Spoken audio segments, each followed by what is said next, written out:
This is Scott the Fix-It Guy. Our goal with our videos is to empower you to be able to do the repairs on your own and save a whole lot of money and also get that great feeling of having fixed it by yourself. To get this repair going, we just unplug it and we're going to lift up.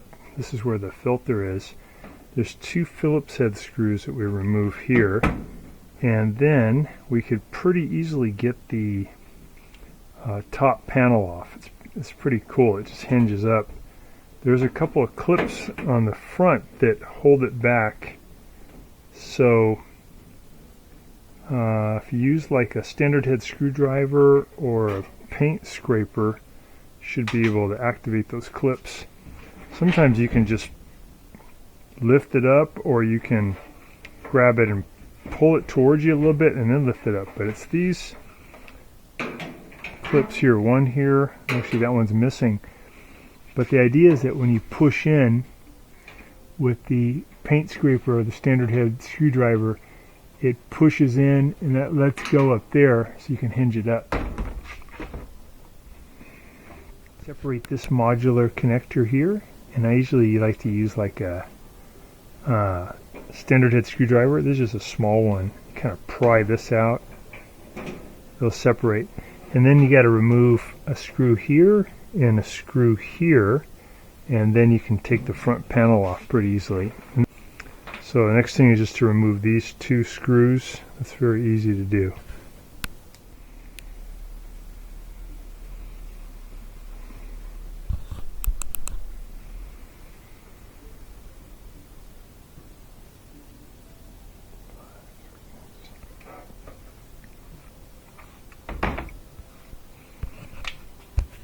We're going to use a 5/16 to zip this one out.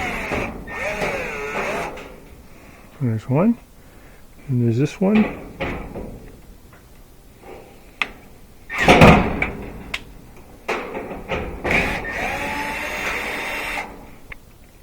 Alright. This dryer is about 24 years old. Still doing pretty good. We're going to lift this now up to get it off of two clips that are down at the bottom.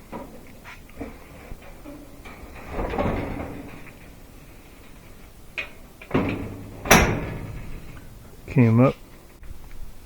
Maybe we'll clean up some of that lint while we're here too.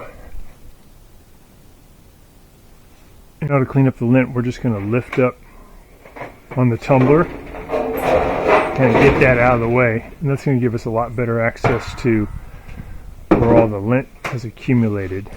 We're removing all the lint. I like to use a paintbrush, works good. You can see a little bit of burning, which is common. And the main area we want to get is away from the burner and away from the motor.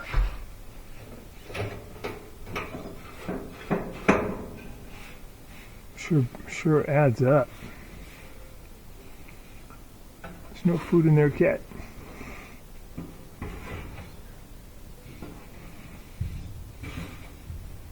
The thing about this lint is it's little pieces of cotton and polyester with oxygen, so it's the perfect type of combustible material. And then you get a big flame in here, and that's why it catches on fire.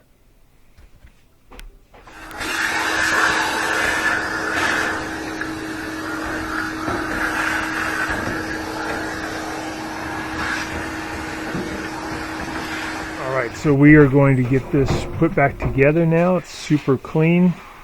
No more lint, no more fire danger. So we're using the belt to help get it to go over the rear bearing. And we want the belt to kind of sit where the mark was from the old belt. And then we'll just turn it a few times. We'll make sure that this seal is nice and flat against the rear bearing. It's not like crimped in anywhere, because that helps to keep a good seal, keep the hot gases inside. Pretty good. Okay, so the next thing we'll do is get the belt attached down lower. So much cleaner in there. And we're going to get the belt to go over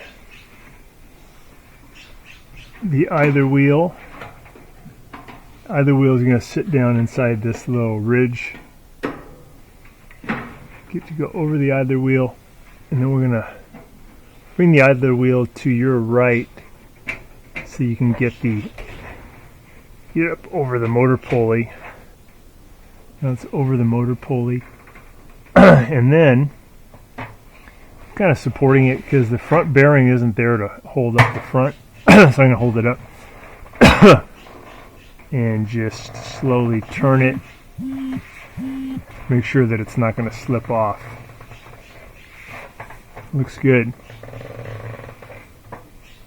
Thing is to put the front panel on, and the front panel has little holes that are going to sit on this clip and this clip. So we have to kind of lift it up and then push it in so it can sit down on that. And also this part, this plastic front bearing, is going to sit down on this piece of felt right here on the front panel. Let's get rid of this. Get rid of this lint while we're here too. There we go.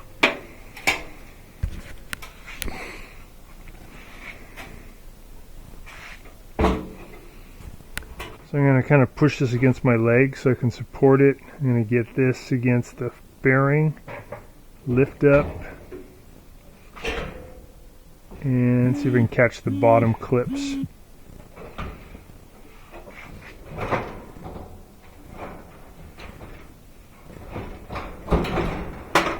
Alright, that one caught. Let's try this side. That one caught. Alright, that's good. So we're going to add these screws back in.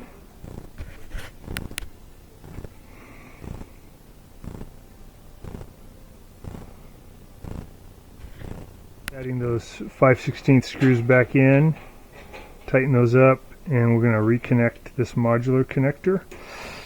Get that tight. Get those Phillips head screws for the filter, and then we'll just plug it in and make sure it's going to tumble fine. There we go. Sounds like it's turning. Yep, back to normal.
Thanks so much for watching our video, and please subscribe to our channel when you get a chance and give us a thumbs up.